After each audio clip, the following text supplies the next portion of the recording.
I see this a lot. And look, I'm not perfect. Okay, I used to make this mistake many years ago, many years ago. Um, when I first started dealing with pistols, because I started off dealing with rifles and revolvers, bolt action mostly, pump action also. Um, but when I started dealing with pistols and then ARs, um, I wasn't doing what I typically do with the bolt action.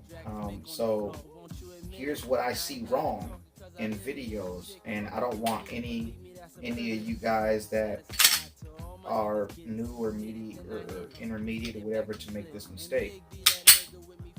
If I want to clear this gun, first of all, you seen how I just cleared this, right? Here's Phlegethon. I want to clear this. What I'm not gonna do is say, look, guys, it's clear. No, that's not how that works. I pull the trigger right now. I can't even do it. There's no way I'll pull this trigger right now because I don't know if it's clear. That is a big mistake. You don't ever rack the slide only and assume that that means it's clear. Let me tell you what I've seen a lot of times when you deal with guns all day, every day, and hundreds of guns and hundreds of other people's guns and so forth and so on. When you deal with that every day, you will eventually see someone pull a slide back and the bullet is still in the chamber. It didn't eject. It didn't fall out. The bullet is still in there.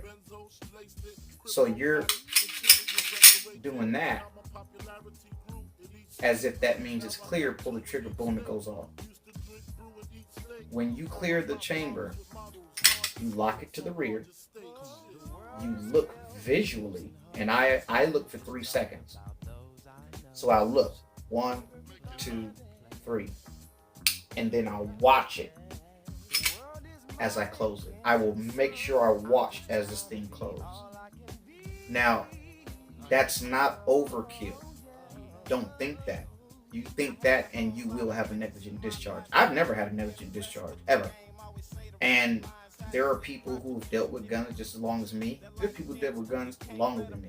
And they have had negligent discharge, excuse me. And it doesn't mean I'm better than anyone. I don't, that's not what I'm saying it for. I'm saying it because the way I go about clearing my guns is the reason why I've never had one. My grandfather's never had one. He's gone and now, but he never in his life had an ND. Okay, now he didn't deal with many pistols. He only had one pistol, a 9mm Smith and Wesson, those old Model 59s or whatever. He had one of those, but and he had some semi-automatic shotguns, but he didn't have any pistols like that. Besides that one, he mainly carried his revolver.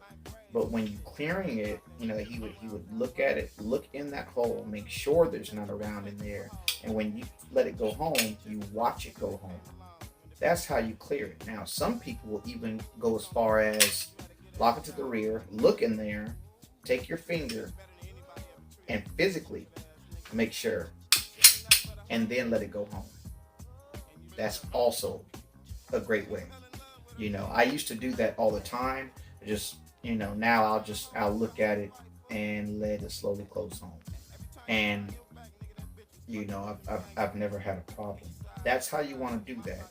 But if you get into the habit of going, oh, make sure this is clear, you're going to have an ND eventually. You're going to have it.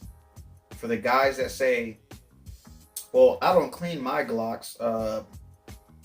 I've got 2,000 rounds and still never cleaned it. Okay. Do you want a cookie? That doesn't make it. What does that mean? The only thing that means to me is that you're just more likely for your gun to malfunction if you really need it. And hope and possibly in a way, hopefully not, but possibly in a way where you just, let's say it's not a situation where you have to save your life, but you're just dealing with your gun. Well, I don't clean my gun ever.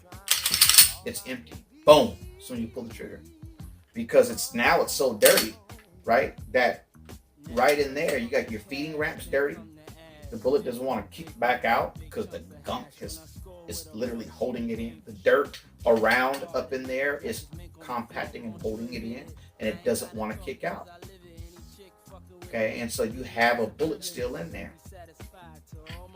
You look 3 seconds and watch it go home. That's how you clear a gun. Okay. That's it. Whammy out.